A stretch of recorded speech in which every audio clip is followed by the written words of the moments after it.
মদিনায় সেদিনও সূর্য উঠেছে, সমস্ত ঘর আলোয় আলোকিত, কিন্তু জান্নাতের সর্দারিনী মা ফাতেমার ঘর নীরব নিস্তব্ধ। ক্ষুধা আর কষ্টে যেন ঘরটাকে অন্ধকার করে রেখেছিল। ফজরের নামাজ শেষে হজরত ফাতেমা রাদিয়াল্লাহু তাআলা আনহা নামাজ পড়ে আল্লাহর কাছে দোয়া করে বললেন, হে আল্লাহ, আজ 3 দিন আমার চুলায় আগুন জ্বলেনি, আমার সন্তানেরা ক্ষুধায় ক্লান্ত। হে আল্লাহ, তারা কাঁদছে, তাদের কান্না আমি কিভাবে সইব? হে আমার রব, তুমি আমাদের রিজিক দাতা। আল্লাহ গো, তুমি আমাদের রিজিক দাও, তুমি আমাদের সন্তানদের কষ্ট সহ্য করার শক্তি দাও। এই কষ্টের মাঝেও তার হৃদয়ে কোনো বিদ্রোহ নেই, কোনো হতাশা নেই, কোনো অভিযোগ নেই, কোনো অভিমান নেই, আছে শুধু তাক্কুল আর ধৈর্য। অতপর হজরত ফাতেমা রাদিয়াল্লাহু তাআলা আনহা ধীরে ধীরে হজরত আলী রাদিয়াল্লাহু তাআলা আনহুর কাছে এসে বললেন, হে আমার প্রাণের স্বামী, আপনি তো জানেন আজ 3 দিন হয়ে গেছে, চুলায় কোনো আগুন জ্বলেনি, রুটি তৈরি হয়নি, এমনকি একটি খেজুরও নেই, আপনি খাবারের ব্যবস্থা করুন। এই কথা শুনে হজরত আলী আর কিছু বলতে পারলেন না, শুধু মাথা নিচু করে রাখলেন, আর চোখের কোণ বেয়ে অশ্রু মাটিতে ঝরে পড়ল।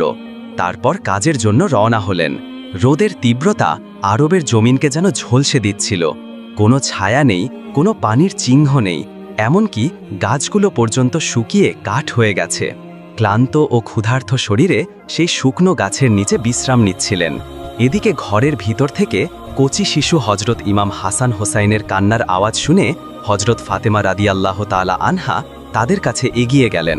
তখন ইমাম হাসান এবং হোসাইন রাদিয়াল্লাহু তাআলা আনহু ফাতেমাকে ফিসফিস করে নরম কণ্ঠে বললেন, আম্মাজান, আজ 3 দিন হয়ে গেল, কিছু খাইনি, আমাদের কিছু খেতে দিন, ক্ষুধার যন্ত্রণা আর সহ্য করতে পারছি না। সন্তানদের মুখে এমন কথা শুনে হজরত ফাতেমা রাদিয়াল্লাহু তাআলা আনহার চোখ জলে ভিজে গেল, হৃদয়টা হাহাকার হয়ে উঠল।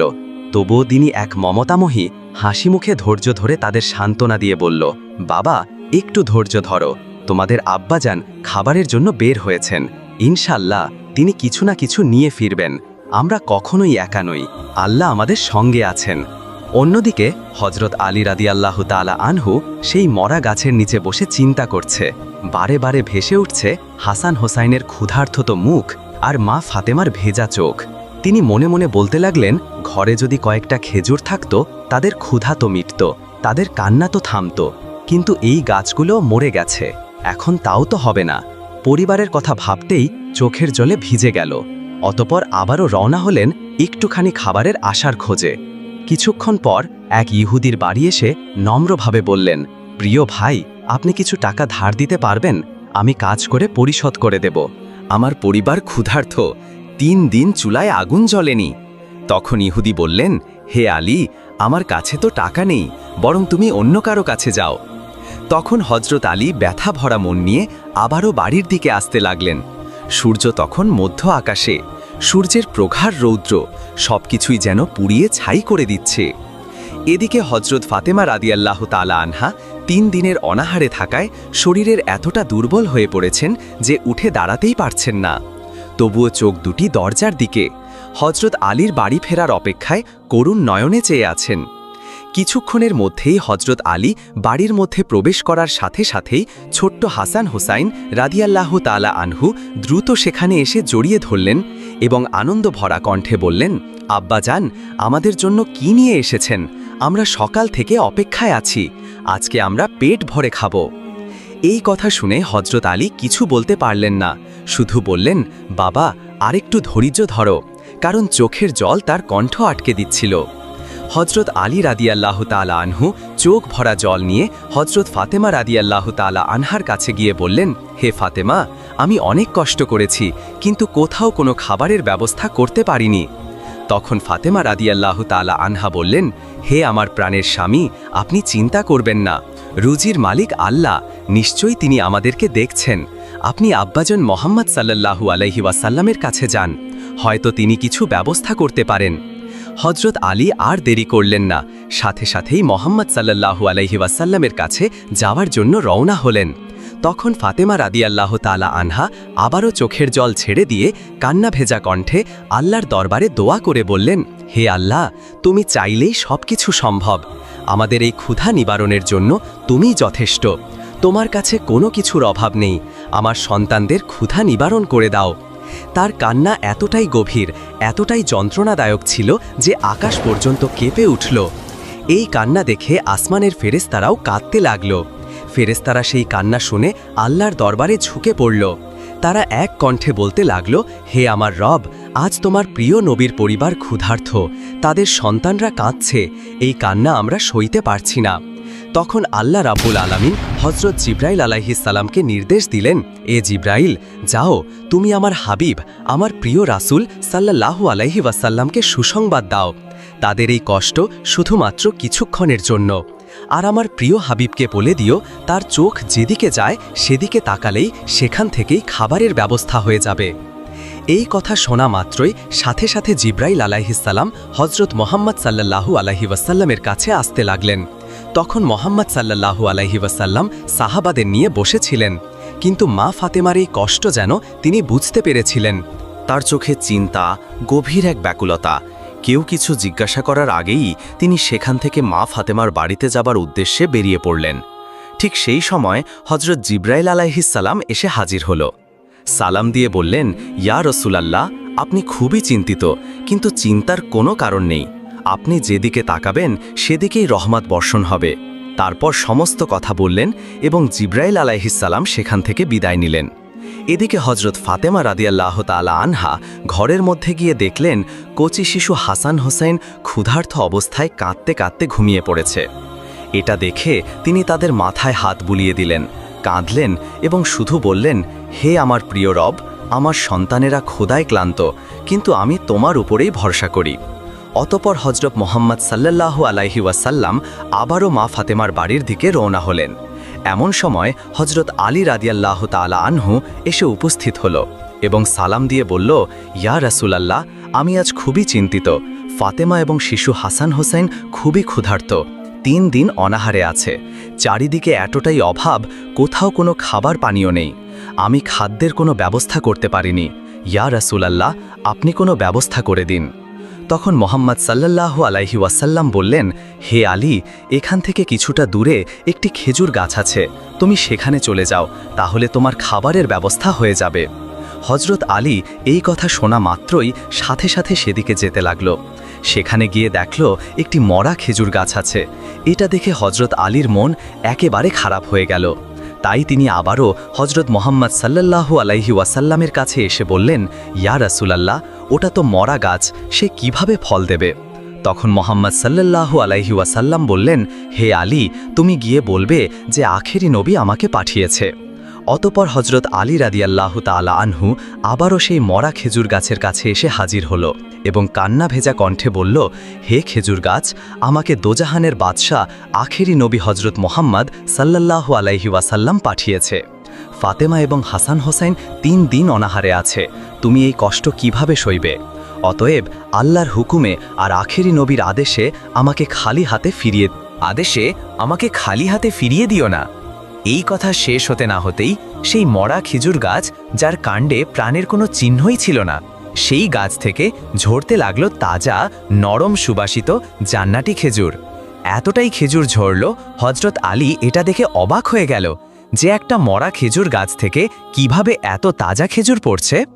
অনেকগুলো খেজুর কুড়িয়ে নিলেন এবং খুবই আনন্দে মুহাম্মদ সাল্লাল্লাহু আলাইহি ওয়াসাল্লামের কাছে এসে বললেন, ইয়া রাসূলুল্লাহ, এই মরা খেজুর গাছ কিভাবে তাজা খেজুর দিয়েছে? এটা আল্লাহর এক রহমত। তখন মুহাম্মদ সাল্লাল্লাহু আলাইহি ওয়াসাল্লাম বললেন, হে আলী, তুমি খেজুর নেওয়া বন্ধ করলেন কেন? তুমি যদি খেজুর নেওয়া বন্ধ না করতে তাহলে কিয়ামত পর্যন্ত মরা গাছেও খেজুর জন্মাতো। অতপর হযরত আলী বাড়ির দিকে রওনা হলেন। পথের মধ্যে আবু জাহেলের সাথে দেখা হলো। আবু জাহেল বলল, হে আলী, এ খেজুর তুমি কোথায় পেলে? এখন তো চারিদিকে সব গাছ মরে গেছে। তখন হযরত আলী রাদিয়াল্লাহু তাআলা আনহু বললেন, হযরত মুহাম্মদ সাল্লাল্লাহু আলাইহি ওয়াসাল্লামের হুকুমে মরা গাছে তাজা খেজুর জন্মেছে। এই কথা শুনে আবু জাহেল একেবারে বিস্ময়ে হতবাক হয়ে গেল, সে কিছুই বুঝতে পারছে না। অতপর হযরত আলী রাদিয়াল্লাহু তাআলা আনহু বাড়ি প্রবেশ করলেন। ছোট্ট হাসান ও হোসাইন দৌড়ে এসে বললেন, আব্বাজান, আজ বুঝি আমরা খেতে পাবো? হযরত আলী বললেন, হ্যাঁ বাবা, আজ আল্লাহ নিজে তোমাদের জন্য খেজুর পাঠিয়েছেন। তারপর হজরত ফাতেমাকে ডেকে বললেন, হে ফাতেমা, দেখো দেখো, রসুল সাল্লাল্লাহু আলাইহি ওয়াসাল্লাম আমাদের জন্য খাবারের ব্যবস্থা করে দিয়েছে। হজরত ফাতেমা রাদিয়াল্লাহু তাআলা আনহা আনন্দে চমকে উঠলেন এবং বললেন, হে আমার প্রাণের স্বামী, এত সুন্দর নরম সুগন্ধি খেজুর কোথা থেকে আনলে? হজরত আলী বলল, হে ফাতেমা, রাস্তার পাশে একটা মরা খেজুর গাছ আছে, সেই গাছ থেকেই খেজুর নিয়ে এসেছি। তখন ফাতেমা রাদিয়াল্লাহু তাআলা আনহু বুঝতে পারলেন এটা আল্লাহর এক নিদর্শন। অতঃপর হজরত ফাতেমা রাদিয়াল্লাহু তাআলা আনহা হাসান এবং হোসাইনের কাছে গিয়ে তাদেরকে খেজুর দিলেন এবং সবাই আল্লাহর শুকরিয়া আদায় করলেন এবং পেট ভরে খেজুর খেলেন। ফাতেমা রাদিয়াল্লাহু তাআলা আনহা আবারও কান্না ভেজা কণ্ঠে আল্লাহর দরবারে দোয়া করে বললেন, হে আল্লাহ, আমি জানি তোমার রহমত থেকে কখনো কাউকে নিরাশ করো না। তুমি চাইলেই সবকিছু সম্ভব, তুমি চাইলেই মরা গাছে জীবন দান করো। তোমার দয়া, তোমার কুদরত আজ আমি দেখে ফেলেছি, তাই আজ মরা গাছে তাজা খেজুর দিয়েছ। এটা তো তোমারই রহমত। কিন্তু কি আশ্চর্য, হজরত ফাতেমা রাদিয়াল্লাহু তাআলা আনহা এতটাই দয়ালু ছিলেন যে তিনি সবকিছুই নিজে রাখতেন না, নিজে না খেয়েও কিছুটা গরিবদেরকে দিয়ে দিতেন। এদিকে আবু জাহেল মনে মনে বলতে লাগলো, মরা গাছে তাজা খেজুর, এটা মোহাম্মদেরই কাজ। আচ্ছা, সে কি জাদু করল নাকি নবুয়তের নিদর্শন এটা, তা আমি পরীক্ষা করব। এই কথা বলে তার হাতের মধ্যে কয়েকটা পাথর এবং কয়েকজনকে সঙ্গে নিয়ে হজরত মোহাম্মদ সাল্লাল্লাহু আলাইহি ওয়াসাল্লামের কাছে হাজির হলো এবং বলল, হে মোহাম্মদ, শুনেছি তুমি নাকি মরা গাছ থেকে তাজা খেজুর দিয়েছ। তুমি কি জাদু করছো নাকি নবুয়ত পেয়েছ? আচ্ছা, যাই হোক, আমি এতগুলো লোকের সামনে বলছি, আমার হাতের মধ্যে কি আছে তুমি যদি বলতে পারো তাহলে আমি মেনে নেব তুমি আখেরি জামানার নবী এবং আমি নিজেই কলেমা পড়ে ইসলাম গ্রহণ করব। তখন মোহাম্মদ সাল্লাল্লাহু আলাইহি ওয়াসাল্লাম বললেন, আমার বলার দরকার নেই, আপনার হাতের মধ্যে যেটা লুকিয়ে রেখেছেন সে যদি সাক্ষী দেয় তাহলে আপনি কি কলেমা করবেন? আবু জাহেল বলল, হ্যাঁ, নিশ্চয়ই। অতপর আবু জাহেল তার হাতখানা কানের কাছে রাখল এবং হাতের মধ্যেই সেই পাথরের টুকরোগুলো জোরে জোরে বলতে লাগল, লা ইলাহা ইল্লাল্লাহু মুহাম্মাদুর রাসূলুল্লাহ সাল্লাল্লাহু আলাইহি ওয়াসাল্লাম। এটা দেখে আবু জাহেল বিস্ময় হতবাক হয়ে গেল। তাই তিনি মিথ্যা করে বললেন, আমি বুঝেছি তুমি জাদু করেছ, না হলে পাথরগুলোর জবান খুলে গেল। এই কথা বলে সেখান থেকে চলে গেল আবু জাহেল। ইহুদির সঙ্গে ষড়যন্ত্রে লিপ্ত হয়ে কিভাবে নবীজিকে বিপদে ফেলা যায়, কিন্তু যার রক্ষক স্বয়ং আল্লাহ নিজেই, তাকে কি কখনো বিপদে ফেলা যায়? আবু জাহেল সেটা জানত না। অপরদিকে হজরত আলী সারাদিন কাজের সন্ধানের জন্য ঘুরে ঘুরে বাড়িতে প্রবেশ করলেন এবং খুবই চিন্তিত হয়ে বললেন, হে ফাতেমা, কোনো কাজের সন্ধান করতে পারলাম না, তাহলে কালকে কি অনাহারে থাকতে হবে? হজরত ফাতেমা রাদিয়াল্লাহু তাআলা আনহা বললেন, হে আমার প্রাণের স্বামী, আপনি চিন্তা করবেন না। এই কথা বলে ঘরের মধ্যে চলে গেলেন। ঘর থেকে হজরত ফাতেমা রাদিয়াল্লাহু তাআলা আনহা তার গায়ের একটি চাদর এনে বললেন, হে আমার প্রাণের স্বামী, এই চাদরটা আপনি ধনী ইহুদিদের বাড়িতে নিয়ে যান এবং তার স্ত্রীকে বিক্রি করবেন। যে টাকাটা হবে সেটাই দিয়েই আপনি আটা কিনে আনেন। অতপর হজরত আলী রাদিয়াল্লাহু তাআলা আনহু হজরত ফাতেমা রাদিয়াল্লাহু আনহার সেই চাদর নিয়ে ইহুদিদের বাড়ির দিকে যেতে লাগল। কিছুক্ষণের মধ্যেই সেই ইহুদির বাড়ি এসে হাজির হলো। হজরত আলী রাদিয়াল্লাহু তাআলা আনহু ইহুদিকে বললেন, প্রিয় ভাই, আমি এই চাদরখানা বিক্রি করব, দয়া করে আপনি যদি চাদরখানা নেন আমি খুবই খুশি হব। ইহুদি বলল, এই চাদর নিয়ে আমি কি করব? হজরত আলী রাদিয়াল্লাহু তাআলা আনহু অত্যন্ত বিনয়ের সাথে আবেদন করলেন। তখন ইহুদি অল্প কয়েক টাকার বিনিময়ে চাদরখানি কিনে নিলেন। অতপর হজরত আলী রাদিয়াল্লাহু তাআলা আনহু সেই চাদরের বিনিময়ে কয়েক টাকা নিয়ে বাজারে গেল। সেখানে গিয়ে দোকান থেকে কিছুটা আটা কিনল এবং বাড়ির পথে রওনা হলো। তখন প্রায় সন্ধ্যা হয়ে গেছে। এদিকে সেই ইহুদি হজরত ফাতেমা রাদিয়াল্লাহু তাআলা আনহার পবিত্র চাদরখানা তার ঘরের মধ্যে একটি পরিষ্কার পরিচ্ছন্ন জায়গায় রেখে দিলেন। সন্ধ্যার পর ইহুদির স্ত্রী ওই ঘরে প্রবেশ করে দেখতে পেলেন যেখানে হজরত ফাতেমা রাদিয়াল্লাহু তাআলা আনহার পবিত্র চাদরখানা রেখেছিলেন সেখান থেকে এক অপূর্ব আলোর রশ্মি বিকশিত হচ্ছে, যেন নূরের আলোয় সমগ্র ঘর ঝিকমিক করে জ্বলছে। এটা দেখে ইহুদির স্ত্রী আশ্চর্য হয়ে গেল। সে দেরি না করে তার স্বামীর কাছে গিয়ে বলল, আপনি ঘরের ওই স্থানে কি রেখেছেন? ইহুদি বলল, একখানা চাদর। ইহুদির স্ত্রী বলল, এই চাদর আপনি কোথায় পেয়েছেন এবং কার কাছ থেকে নিয়েছেন? ইহুদি বলল, এটি হজরত আলীর কাছ থেকে কিনে নিয়েছি। তখন ইহুদির স্ত্রী বলল, যে নারীর চাদর থেকে এমন পবিত্র অপূর্ব নূরের আলো দেখা যায়, সে সাধারণ কোনো নারী নয়, নিশ্চয়ই তিনি আল্লাহর অতিশয় প্রিয়। আমার বিশ্বাস নিশ্চয়ই মোহাম্মদ শেষ এবং সত্য নবী, এবং তার যোগ্য কন্যা হজরত ফাতেমা রাদিয়াল্লাহু তাআলা আনহা। এই পবিত্র চাদরখানা আমাদের মতো অযোগ্য লোকের কাছে রাখা ঠিক হবে না। আপনি এখনই যান, চাদর দিয়ে আসুন। তখন ইহুদিও সেই ঘরে প্রবেশ করে দেখল, সত্যি তো সেই চাদর থেকে একটা অপূর্ব আলোর রশ্মি, যা সাধারণ কোনো আলো নয়, নূরের আলো জ্বলছে। এটা দেখে তার মনে ভয়ের সঞ্চার হলো। তখন তার স্ত্রীর কথায় কোনো প্রতিবাদ করল না, শুধু বলল, চলো আমরা হজরত আলীর বাড়ি গিয়ে এই চাদরখানা দিয়ে আসি। অতপর তারা স্বামী স্ত্রী উভয় হজরত আলীর বাড়ির দিকে যেতে লাগল। ইহুদি এবং তার স্ত্রী হজরত আলীর বাড়ির মধ্যে প্রবেশ করে দেখলেন হজরত ফাতেমা রাদিয়াল্লাহু তাআলা আনহা রুটি বানাচ্ছে, এবং হজরত আলী, দুই শিশু ইমাম হাসান এবং হোসাইন পাশে বসে আছে। তাদের দেখে হজরত আলী অবাক হয়ে গেলেন। হজরত আলী জিজ্ঞাসা করলেন, প্রিয় ভাই, হঠাৎ আপনি আমার বাড়িতে এসেছেন। যাক, আমি খুবই খুশি হয়েছি। এই কথা বলার সাথে সাথেই ইহুদি ব্যক্তিটি বলল, হে আলী, আমাকে ক্ষমা করে দাও। তখন ইহুদির স্ত্রী চাদরখানা নিয়ে ফাতেমাকে বললেন, হে নবীকন্যা, জান্নাতের সর্দারি নেই। হজরত ফাতেমা, আপনার চাদর আপনি ফেরত নেন। এই চাদর আমাদের কাছে রাখার মতো কোনো যোগ্যতা নেই।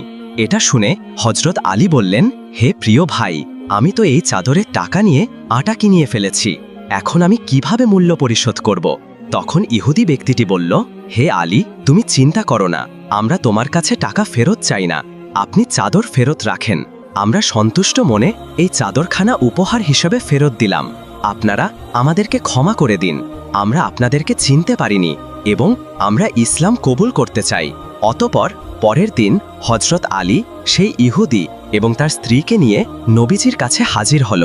ইহুদি ব্যক্তিটি বলল, হে আল্লাহর সত্য এবং প্রিয় রাসূল, আমাদেরকে ক্ষমা করে দিন এবং এখনই আপনি কলেমা পড়িয়ে ইসলাম ধর্ম কবুল করিয়ে দিন। তখন মোহাম্মদ সাল্লাল্লাহু আলাইহি ওয়াসাল্লাম তাদের কলেমা পড়ালেন। অতপর তারা বাড়িতে চলে আসলেন। এই ঘটনা চারিদিকে ছড়িয়ে পড়ল, এমনকি দেশ বিদেশেও ছড়িয়ে পড়ল যে শহরের সবচেয়ে ধনী ইহুদি মোহাম্মদ সাল্লাল্লাহু আলাইহি ওয়াসাল্লামের কাছে কলেমা পড়ে ইসলাম ধর্ম কবুল করেছে। তখন তাদের নেতা তার কাছে এসে বলল, আপনি কি সত্যি মোহাম্মদের কাছে ইসলাম ধর্ম কবুল করেছেন? ইহুদি ব্যক্তিটি বলল, হ্যাঁ, এটা সত্য। তাদের অলৌকিক নিদর্শন দেখে আমি মুগ্ধ হয়েছি। শুধু তাই নয়, তওরাত কিতাবে তাদের অলৌকিক নিদর্শন এবং সত্য নবীর কথা আছে। একমাত্র ইসলাম ধর্ম হল সত্য ধর্ম, তাই আমি ইসলাম ধর্ম কবুল করেছি। আমি এতটাই মুগ্ধ হয়েছি যে কলেমা পড়তে বাধ্য হলাম। তখন তাদের নেতা কিছু বললেন না, মাথা নিচু করে সেখান থেকে চলে গেলেন। অতপর এদিকে হজরত আনাস রাদিয়াল্লাহু তাআলা আনহা নবীজির কাছে এসে বললেন, ইয়া রাসূলাল্লাহ, আমি শুনেছি অনেক ইহুদি ইসলাম কবুল করার জন্য আমাদের এখানে আসছেন। তাদের তো খাবারের বন্দোবস্ত করতে হবে, কিন্তু আমার কাছে যা খাবার আছে তা কয়েকজনের জন্যই যথেষ্ট। এত খাবার কোথায় পাব? তখন মোহাম্মদ সাল্লাল্লাহু আলাইহি ওয়াসাল্লাম বললেন, তুমি আজ ফাতেমার কাছে চলে যাও, তাকে ডেকে নিয়ে আসো। তোমার কাছে যে খাবার আছে তার দোয়ার বরকতে নিশ্চয়ই আল্লাহ তাআলা পূরণ করবেন। অন্যদিকে শাম দেশ থেকে প্রায় শতাধিক ইহুদি ইসলাম ধর্ম গ্রহণ করার উদ্দেশ্যে রওনা হলেন। তারা বহু পথ অতিক্রম করার পর শেষ পর্যন্ত রাসূল সাল্লাল্লাহু আলাইহি ওয়াসাল্লামের কাছে এসে উপস্থিত হলেন। রাসূল সাল্লাল্লাহু আলাইহি ওয়াসাল্লাম তাদেরকে কলেমা পড়িয়ে ইসলাম ধর্ম দীক্ষিত করলেন এবং হজরত আনাস রাদিয়াল্লাহু তাআলা আনহাকে বললেন, আনাস, এই সকল নবদীক্ষিত মুসলমান ভাইদের আহারের ব্যবস্থা করুন। এই কথা শুনে হজরত আনাস খুবই চিন্তিত হয়ে পড়লে মনে মনে ভাবতে লাগলেন, এতগুলো লোককে কিভাবে সে খাওয়াবে? তার কাছে তো অল্প কিছু খাবার আছে। তবুও তিনি তাদেরকে বললেন, হে আমার প্রিয় নবদীক্ষিত মুসলিম ভাইয়েরা, আসুন, আপনাদের জন্য খাবারের ব্যবস্থা করা হয়েছে। এই বলে তাদেরকে ডেকে নিয়ে গেলে সকলকে খাবারের ব্যবস্থা করলেন। এদিকে হজরত ফাতেমা রাদিয়াল্লাহু তাআলা আনহা দুই হাত তুলে আল্লাহর কাছে দোয়া করলেন। অতএব আল্লাহর অসীম রহমতে রাসূল সাল্লাল্লাহু আলাইহি ওয়াসাল্লাম ও হজরত ফাতেমা রাদিয়াল্লাহু তাআলা আনহার হাতের বরকতে সেই সামান্য খাবার শতাধিক লোকের তৃপ্তি সহকারে পেট ভরে আহার করলেন। তারপরেও খাবার অবশিষ্ট ছিল। আল্লাহ রব্বুল আলামিন সেদিন তাদের দোয়ার কারণে অসীম বরকত দান করেছিলেন। একবার খাতুনে জান্নাত হজরত ফাতেমা কোনো এক প্রয়োজনে প্রিয় নবীজির বাড়ির দিকে রওনা হলেন। ঠিক সেই সময় কোথা থেকে একটি উট এসে সালাম দিয়ে বললেন, হে খাতুনে জান্নাত হজরত ফাতেমা, আপনি দয়ার নবীর বাড়ির দিকে যাচ্ছেন, তাহলে দয়া করে আমার পিঠে আরোহণ করুন। আপনার খেদমতের জন্য এখানে এসেছি, আমি আপনাকে পৌঁছে দেব। হঠাৎ উটকে এভাবে মানুষের ন্যায় কথা বলতে দেখে হজরত ফাতেমা বিস্ময়ে হতবাক হলেন। তিনি আল্লাহ রাব্বুল আলামিনের এই অপূর্ব কুদরত দেখে অশ্রু বর্ষণ করলেন। তারপর হজরত ফাতেমা শকর আদায় করার পর উটের পিঠে আরোহণ করে যেতে লাগলেন। এভাবেই যেতে যেতে যখন মসজিদে নবীর সামনে এসে পড়লেন, তখন হজরত ফাতেমাকে নামিয়ে দিলেন। উটটি মাথা নিচু করে দাঁড়িয়ে রইল। তখন হজরত ফাতেমা রাদিয়াল্লাহু তাআলা আনহা তার মাথায় হাত বুলিয়ে দিলেন। তারপর ফাতেমা রাদিয়াল্লাহু তাআলা আনহা তাকে বললেন, তুমি কি কিছু বলতে চাও? উটটি তখনই মাটিতে শুয়ে পড়ল আর বলতে লাগলো, হে সম্মানীয় খাতুনে জান্নাত ফাতেমা রাদিয়াল্লাহু তাআলা আনহা, আমি রাসূল সাল্লাল্লাহু আলাইহি ওয়াসাল্লামের সাথেও কথা বলেছি। খাইবারের যুদ্ধের সময় আমাকে পেয়েছিলেন। আমি একটি ইহুদের অধীনে ছিলাম। আমি যখন একা থাকতাম তখন প্রায় শুনতে পেতাম চারিদিক থেকে বনের গাছপালা, বৃক্ষলতা, পাহাড় পর্বত আমাকে বলতো, হে মোহাম্মদের উট, তুমি আমাদের সম্ভাষণ গ্রহণ করো। তুমি ভাগ্যবান, আখেরি নবী, দোজাহানের বাদশাহ আপনাকে গ্রহণ করেছে। তখন জঙ্গলের হিংস্র জন্তুগুলো বলতো, খবরদার, তোমরা কেউ হজরত মোহাম্মদ সাল্লাল্লাহু আলাইহি ওয়াসাল্লামের উটের নিকট কখনো যেও না, তাহলে আমরা ধ্বংস হয়ে যাব। হে ফাতেমা, আপনি আমার সালাম গ্রহণ করবে এবং আমার পক্ষ থেকে নবীজিকে সালাম দেবেন। এই কথা বলা শেষ হলেই উটটি মৃত্যুবরণ করেছিলেন। প্রিয় দর্শক, আমরা সবাই মিলে দোয়া করি, হে আল্লাহ, হজরত ফাতেমা রাদিয়াল্লাহু তাআলা আনহার মতো আমাদেরকেও এমন ধৈর্য দাও, এমন তাক্কুল মাও, যাতে আমরা কষ্ট থেকেও তোমার উপর বিশ্বাস না হারাই। আমাদের পরিবারকে, আমাদের সন্তানদের সেই বরকতপূর্ণ রিজিক দান করো, যার মধ্যে তোমার রহমত, শান্তি ও জান্নাতের সুবাস লুকিয়ে থাকে। আল্লাহ রব্বুল আলামিন যেন আমাদেরকে সেই সঠিক পথে চলার এবং বোঝার তৌফিক দান করে। আমরা সবাই বলি আমিন।